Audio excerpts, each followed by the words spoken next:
Matthew chapter 24, starting in verse 1. Jesus went out from the temple and was going on his way.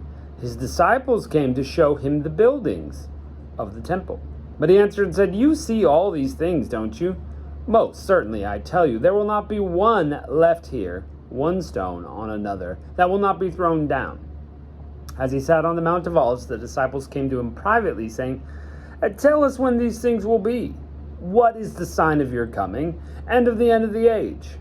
Jesus answered and said, "Be careful that no one leads you astray. For many will come in my name, saying, 'I am the Christ,' and will lead many astray. You will hear of wars and rumors of wars.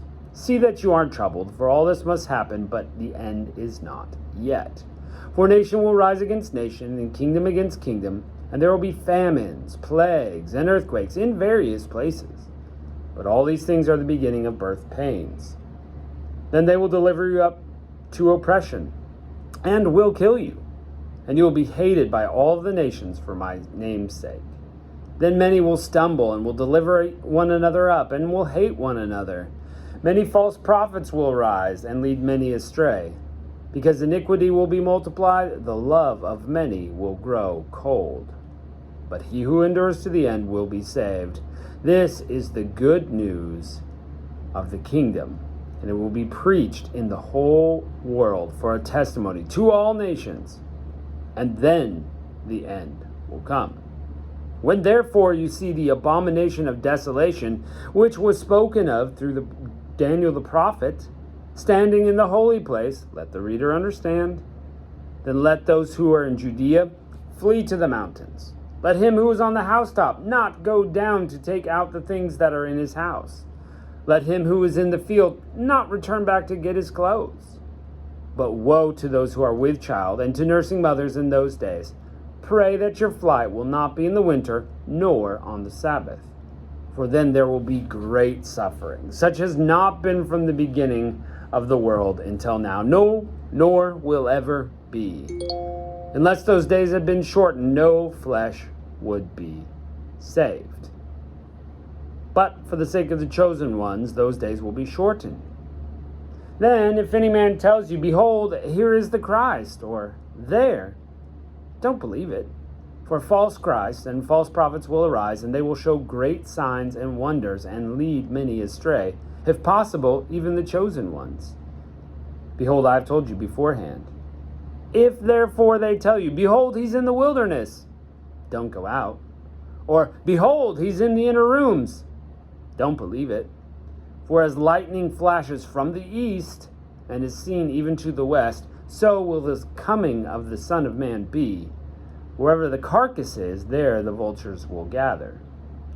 But immediately after the suffering of those days, the sun will be darkened, the moon will not give its light, the stars will fall from the sky, and the powers of heaven will be shaken.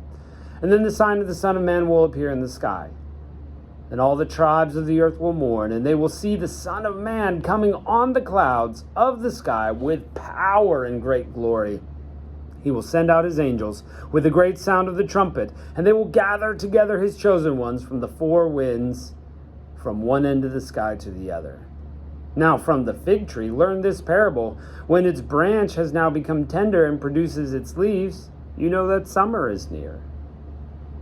Even so, when you see all these things, know that he is near, even at the doors. Most certainly, I tell you, this generation will not pass away until all these things are accomplished. Heaven and earth will pass away, but my words will not pass away. But no one knows of that day and hour, not even the angels of heaven, but my Father only. As the days of Noah were, so will the coming of the Son of Man be. For in those days which were before the flood, they were eating and drinking, marrying and given in marriage, until the day that Noah entered into the ship. They didn't know until the flood came and took them all away. So will the coming of the Son of Man be. Then 2 men will be in a field, and one will be taken, and one will be left. 2 women will be grinding at the mill, and one will be taken, and one will be left. Watch therefore, for you don't know in what hour your Lord comes. But know this, that if the master of the house had known in what watch of the night the thief was coming, he would have watched and would not have allowed his house to be broken into. Therefore also be ready, for in that hour you don't expect the Son of Man will come. Who then is the faithful and wise servant, whom his Lord has set over his household, to give them their food in due season? Blessed is that servant whom his Lord finds doing so when he comes. Most certainly I tell you that he will set him over all that he has.